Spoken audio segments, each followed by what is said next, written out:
देश विदेश तक की सारी खबरों की जानकारी आपको इन्हीं माध्यमों से प्राप्त होती है। सबसे ज़्यादा आज अपराध की श्रेणी को देखा जाए तो अपराध का गठन साइबर सेल, मोबाइल के माध्यम से सबसे ज़्यादा हो रहा है। देश एवं अंतर्राष्ट्रीय अन्य देशों में भी, पूरे विश्व में आज सबसे ज़्यादा, विश्व में भी आप देखेंगे कि जो आपस में युद्ध चल रहे हैं और अलग अलग राज्यों में घटनाएं कारित हो रही हैं।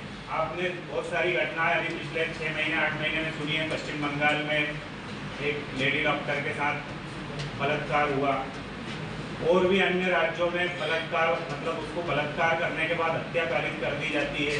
ये सारे अपराधों की कहीं ना कहीं ये सब साइबर सेल, मोबाइल, इन सब माध्यमों से ही ये घटनाएं धीरे धीरे अपना रूप बनाकर एक विकराल रूप ले लेती है। तो मेरा आपसे सबसे यही कहना है कि आप सबसे ज़्यादा मोबाइल का उपयोग ही करते हैं। मोबाइल को आज हर विद्यार्थी, हर नागरिक ने अपनी मूल आवश्यकता बना ली है। इसके बहुत फायदे होने के साथ साथ बहुत सारे नुकसान भी, अगर इसको सही ढंग से उपयोग नहीं करेंगे तो इसके आपको दुष्परिणाम आपके सामने आएंगे। अपन कोई सा भी सोशल पेज खोलते हैं, फेसबुक का, इंस्टाग्राम पे, आप कोई से भी पेज को अगर लाइक कर देते हैं तो वो बार बार उसी का ऐड देता है। फेसबुक पे भी आप देखेंगे कोई किसी को आपने लाइक कर दिया तो वो हर 2-3 दिन में आपको उसी से रिलेटेड वही चीज़ बार बार पेज पे दिखाएगा। फिर आपको वो उस तरीके से कॉल भी आने लगेंगे आपके पास, आपका डाटा मांगा जाएगा। कैसे ही करके वो मतलब आपसे एक कोई भी चीज़ स्वीकृति लेके फिर वो आपके खिलाफ तुरंत कार्रवाई कर देते हैं। यहाँ तक कि फेक ऐप भी बने हुए हैं। आप देखेंगे बहुत सारे ऐप ऐसे आते हैं जो पूरे फेक रहते हैं, फर्जी रहते हैं। तो इन सब फर्जी, इनसे भी अपने को बचना चाहिए। तो आप सब लोग जितने विद्यार्थियाँ बैठे हैं सब वयस्क विद्यार्थी हैं, 18 साल से ऊपर के विद्यार्थी हैं।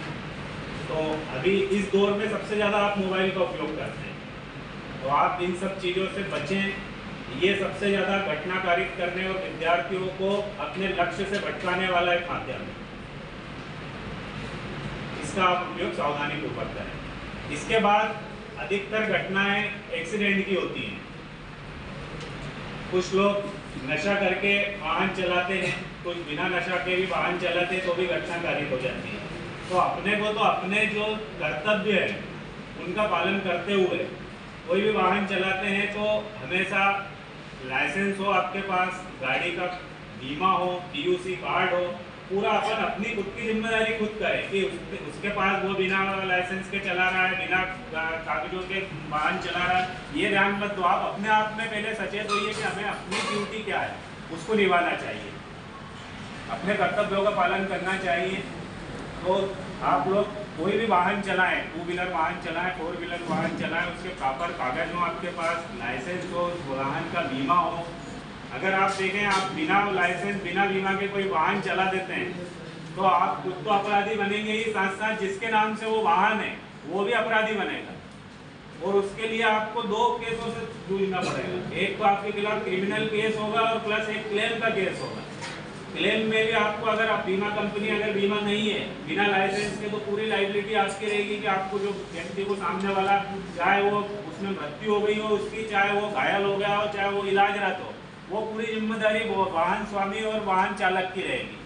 तो आप हमेशा सावधानी रखें कि कोई भी वाहन बिना बीमा, बिना लाइसेंस के, बिना रजिस्ट्रेशन के ना चलाएं। देश में सबसे ज़्यादा घटनाएं नाबालिग बच्चों, बालक बालिकाओं के साथ हो रही हैं आज के समय। इसके लिए एक कानून है, नाबालिग बालकों का अधिनियम 2012, लैंगिक अपराधों से बालकों का संरक्षण अधिनियम 2012। इस अधिनियम के अंतर्गत किसी भी बालक बालिकाओं के साथ जो 18 साल से कम उम्र के हैं, उनके साथ कोई भी व्यक्ति किसी भी प्रकार की कोई भी घटना कारित करता है, चाहे वो शारीरिक घटना हो, चाहे उसके साथ मानसिक रूप से प्रताड़ित करता हो, किसी भी प्रकार की घटना अगर 18 साल से कम उम्र के बच्चों के साथ की जाती है तो वो एक गंभीर अपराध की श्रेणी में आता है। और उस अपराध के तहत उस व्यक्ति को आजीवन कारावास तक की सजा से दंडित किया जाता है। ये मानिए कि अगर उस व्यक्ति के खिलाफ, किसी भी व्यक्ति के खिलाफ अगर इस अपराध के अंतर्गत मुकदमा दर्ज हो गया है तो उसको जेल जाना तय है। चाहे उसने किसी बच्ची के साथ, अगर उस परिवार ने, किसी भी परिवार ने किसी भी उस बच्ची या बालक बालिका के खिलाफ अगर रिपोर्ट डाली है और अगर पुलिस में मुकदमा दर्ज हुआ है तो वो फिर ये मानिए आपकी वो गंभीर अपराध है। तो हमेशा आप ये भी ध्यान रखें कि 18 साल से कम उम्र के बालक बालिकाओं के साथ कोई भी व्यक्ति जो अपरिचित व्यक्ति हो, किसी प्रकार की घटना उसके साथ करता है जिसको वो नहीं जानता है और वो व्यक्ति कहीं बुलाता है, किसी भी माध्यम से कभी संपर्क करता है, तो इन सब चीज़ों से भी आप अपने छोटे भाई बहनों एवं जो भी रिश्तेदार हो उनको भी बचा लें कि किसी भी अपरिचित व्यक्ति या परिचित व्यक्ति हो बिना अपने माता पिता अपने परिवार वालों को बिना बताए कहीं भी नहीं जाएं और इस प्रकार की घटनाओं से बचें। समाज में ये संदेश दें, आप लोगों की जिम्मेदारी है कि अपने से छोटे बच्चे बालिकाओं की भी अपन मौलिक अधिकारों के अंतर्गत अपनी भी ड्यूटी बनती है कि अपन उस सब चीज़ों का ध्यान रखें और साइबर अपराधों से सबसे ज़्यादा बचें। देश में सबसे ज़्यादा अभी साइबर अपराध हो रहे हैं, मोबाइल सोशल मीडिया के माध्यम से बहुत ज़्यादा अपराध घटित हो रहे हैं। हमारा ये कार्यक्रम 9 तारीख तक चलेगा। आपके हम अलग अलग जगहों पे जाके पिछले 4 दिनों से कार्यक्रम आयोजित कर रहे हैं। आज आपके महाविद्यालय में हम उपस्थित हुए हैं।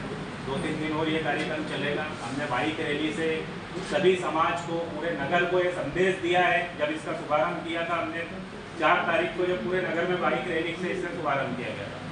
तो ऐसा कानून में बहुत सारी चीज़ें हैं, आपको बताएंगे तो सुबह से शाम हो जाएगी, पर मेन चीज़ जो आपको बता रहे हैं इस पर इसे ध्यान रखें आप। इतना ही देख के मैं अपनी वाणी को विराम देता हूँ। बहुत बहुत धन्यवाद।